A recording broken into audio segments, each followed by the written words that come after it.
കേരളത്തിലെ തദ്ദേശ സ്ഥാപനങ്ങളിലെ ഉപതെരഞ്ഞെടുപ്പ് ഫലം അക്ഷരാർത്ഥത്തിൽ ഉറക്കം കെടുത്തിയിരിക്കുന്നത് രാഷ്ട്രീയക്കാരെ മാത്രമല്ല, ചില പർച്ചേസ്ഡ് മാധ്യമപ്രവർത്തകരെ കൂടിയാണ്. കേരളത്തിൽ ഇടതുപക്ഷത്തിന് ഇന്ന് 30 തദ്ദേശ സ്ഥാപനങ്ങളിലേക്ക് നടന്ന തെരഞ്ഞെടുപ്പിൽ 17 സീറ്റിൽ ആധികാരികമായ വിജയമുണ്ടായിരിക്കുകയാണ്. ആ വിജയം അപ്രതീക്ഷിതമായിരുന്നു എന്നുള്ളതാണ് യഥാർത്ഥ വസ്തുത. പ്രതീക്ഷിച്ചത് മറ്റൊന്നാണ്. നിലവിൽ പല പ്രതീക്ഷകൾ വച്ചു പുലർത്തുന്നുണ്ട്. കേരളത്തിലെ ചില ഓതറൈസ്ഡ് കോട്ടിട്ട ജഡ്ജിമാരെ മാസപ്പടി കൊടുത്ത് വാടകയ്ക്കെടുത്തതിന് ശേഷം കേരളത്തിൽ UDF സർക്കാർ അധികാരത്തിൽ വരാൻ പോകുന്നു, ഭരണവിരുദ്ധ വികാരം ആഞ്ഞടിക്കാൻ പോകുന്നു എന്ന തരത്തിൽ ദൈനംദിനം പല കൃത്രിമ സമരങ്ങൾ ഉണ്ടാക്കിയതിന് ശേഷം ആ രീതിയിലുള്ള പ്രചരണമാണ് നാട്ടിൽ നടത്തുന്നത്. എന്നാൽ അതിനപ്പുറത്തേക്ക് ഗ്രൗണ്ട് റിയാലിറ്റി എന്താണ് എന്നുള്ളതാണ് ഇന്നത്തെ തദ്ദേശ സ്വയംഭരണ ഉപതെരഞ്ഞെടുപ്പ് ഫലം തെളിയിച്ചത്.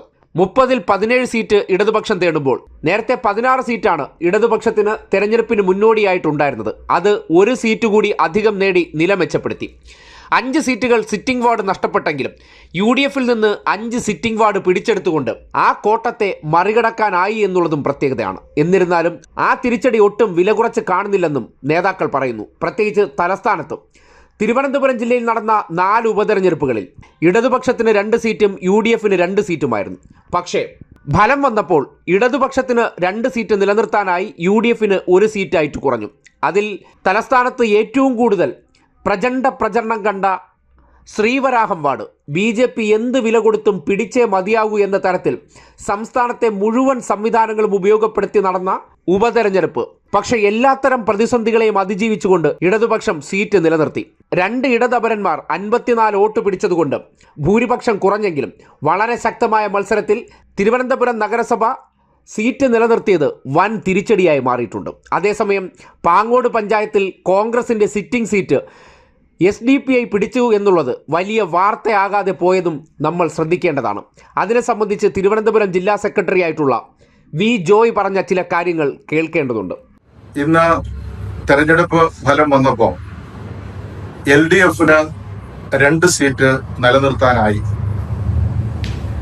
1 സീറ്റ് LDFന് നഷ്ടമായപ്പോൾ മറ്റൊരു സീറ്റ് LDF UDFിന്റെ കയ്യിൽ നിന്ന് തിരിച്ചു പിടിച്ചു. അതിപ്രധാനമായിട്ടുള്ള ഒരു തെരഞ്ഞെടുപ്പ് നടന്നത് തിരുവനന്തപുരം കോർപ്പറേഷനിലെ ശ്രീവരാഹം വാർഡിലാണ്.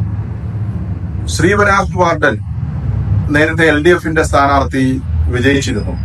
അദ്ദേഹത്തിന്റെ നിര്യാണത്തെ തുടർന്നാണ് ഉപതെരഞ്ഞെടുപ്പ് വന്നത്. ഈ ഉപതെരഞ്ഞെടുപ്പിൽ ഇല്ലാത്ത കള്ളങ്ങൾ പ്രചരിപ്പിച്ചാണ് BJP പ്രവർത്തനങ്ങൾക്ക് നേതൃത്വം നൽകിയത്. BJPക്ക് വേണ്ടിയിട്ട് കോടിക്കണക്കിന് രൂപയാണ് അവിടെ ചെലവഴിച്ചത്. എല്ലാ വീട്ടിലും ആളുകൾക്ക് ജോലി, കേന്ദ്ര ഗവൺമെന്റിന്റെ സ്ഥാപനങ്ങളിൽ, കോർപ്പറേറ്റ് സ്ഥാപനങ്ങളിൽ ജോലി, ഇങ്ങനെല്ലാം വാഗ്ദാനം ചെയ്ത് ആ തെരഞ്ഞെടുപ്പിൽ ഒരു അട്ടിമറി നടത്തി BJPക്ക് ജയിക്കാനാകുമെന്നാണ് അവർ പ്രതീക്ഷിച്ചത്. കേന്ദ്രമന്ത്രി സുരേഷ് ഗോപിയുടെ റോഡ് ഷോ, BJPയുടെ സംസ്ഥാന പ്രസിഡന്റ് K. സുരേന്ദ്രൻ, അതുപോലെ തന്നെ BJPയുടെ നേതാവ് കൃഷ്ണദാസ് തുടങ്ങി പ്രമുഖരായിട്ടുള്ള നേതാക്കന്മാരെല്ലാം ആ വാർഡിനകത്ത് സ്ക്വാഡ് പ്രവർത്തനം നടത്തുകയുണ്ടായി. പക്ഷേ ഇടതുപക്ഷ ജനാധിപത്യ മുന്നണിയുടെ ചിട്ടയാർന്ന പ്രവർത്തനം, പാർട്ടി പ്രവർത്തകരുടെ നിശ്ചയദാർഢ്യത്തോടു കൂടിയിട്ടുള്ള പ്രവർത്തനം, ആ പ്രവർത്തനത്തിന്റെ കരുത്തുകൊണ്ട് BJPയുടെ പണാധിപത്യവും ആളുകളെ തെറ്റിദ്ധരിപ്പിച്ചുമായിട്ടുള്ള പ്രചരണങ്ങൾക്ക് മറുപടി നൽകാനും അവിടെ നന്നായിട്ട് ജയിക്കാനും ഞങ്ങൾക്ക് സാധിച്ചു. ഇടതുപക്ഷ സ്ഥാനാർത്ഥിയായി മത്സരിച്ച CPIയിലെ ഹരികുമാറിന് 2 അപരന്മാരെയാണ് കൊടുത്തത്. കോൺഗ്രസ് ഒരു അപരനെ കൊടുത്തു, BJP ഒരു അപരനെ കൊടുത്തു. ആ അപരന്മാർ 53 വോട്ട് പിടിച്ചു. ആ വോട്ട് കൂടി ഹരികുമാറിന് ലഭിച്ചിരുന്നെങ്കിൽ മെച്ചപ്പെട്ട നിലയിൽ നല്ല ഭൂരിപക്ഷത്തിൽ ഹരികുമാർ ജയിക്കുമായിരുന്നു. തിരുവനന്തപുരം കോർപ്പറേഷനില് ആര്യ രാജേന്ദ്രൻ മേയറായതിനു ശേഷം ഈ കോർപ്പറേഷൻ ഭരണത്തിനെതിരായിട്ടുള്ള വലിയ ആരോപണങ്ങളാണ്, നിരന്തര സമരങ്ങളാണ് BJP അഴിച്ചുവിട്ടത്. പക്ഷേ ഈ കാലയളവിൽ 4 ഉപതെരഞ്ഞെടുപ്പുകൾ നടന്നു. 4 ഉപതെരഞ്ഞെടുപ്പിലും BJPയുടെ സീറ്റടക്കം പിടിച്ചെടുത്തുകൊണ്ട് മുന്നേറാൻ, വിജയിക്കാൻ ഇടതുപക്ഷ ജനാധിപത്യ മുന്നണിക്കായി എന്നുള്ളത് ഏറ്റവും പ്രധാനപ്പെട്ട ഒരു കാര്യമാണ്.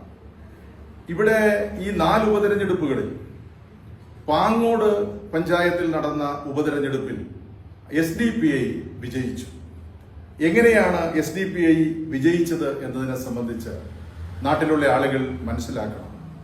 കഴിഞ്ഞ തവണ കോൺഗ്രസിന്റെ സ്ഥാനാർത്ഥി 455 വോട്ടുകൾക്ക് ജയിച്ച വാർഡാണ് പാങ്ങോട് ഇപ്പോൾ ഉപതെരഞ്ഞെടുപ്പ് നടന്ന വാർഡ്.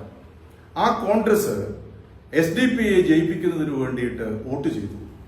അവർക്ക് 455 വോട്ട് കിട്ടിയ SDPI ഈ തെരഞ്ഞെടുപ്പിൽ കോൺഗ്രസ് 3ാം സ്ഥാനത്തേക്ക് പോയി.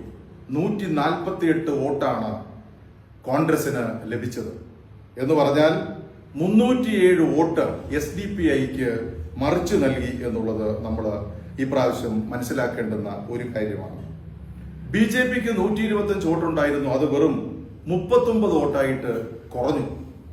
ഇത് കാണിക്കുന്നത് ഏറ്റവും പ്രധാനപ്പെട്ട ഒരു രാഷ്ട്രീയ പ്രസ്ഥാനം കോൺഗ്രസ് വർഗീയ ശക്തികൾക്ക് കീഴടങ്ങുന്നു എന്നുള്ളതാണ് നാം കാണേണ്ടത്.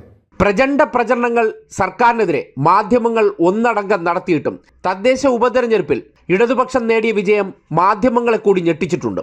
പലർക്കും ആ വിജയത്തെ അങ്ങോട്ട് അംഗീകരിക്കാൻ വലിയ ബുദ്ധിമുട്ടായിരുന്നു.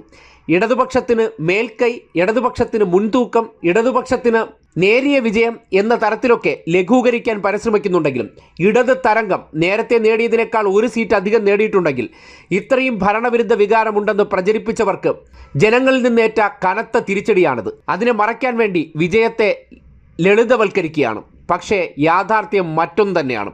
കേരളത്തിലെ ജനങ്ങൾ എന്താണെന്ന് കോട്ടിട്ട മാപ്രകൾക്കുള്ള സാമ്പിൾ സന്ദേശമാണ് ഈ കാണുന്നത്. നിങ്ങൾ ഇപ്പോഴും ഈ പണി തുടരുകയാണെങ്കിൽ നിയമസഭാ തെരഞ്ഞെടുപ്പ് കഴിഞ്ഞതിന് ശേഷവും ഇങ്ങനെ ഒരു ദിവസം നിങ്ങളുടെ മുന്നിലേക്ക് വരും.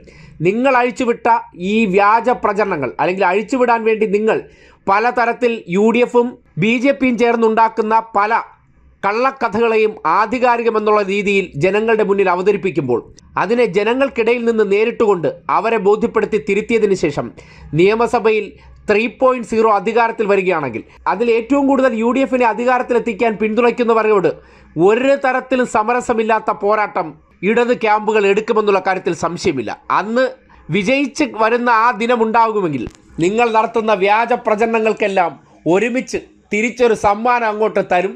ഏറ്റുവാങ്ങാനുള്ള ശക്തി കോട്ടിട്ട മാപ്രകൾക്ക് ഉണ്ടാകണമെന്ന് മാത്രമേ പറയാനുള്ളൂ.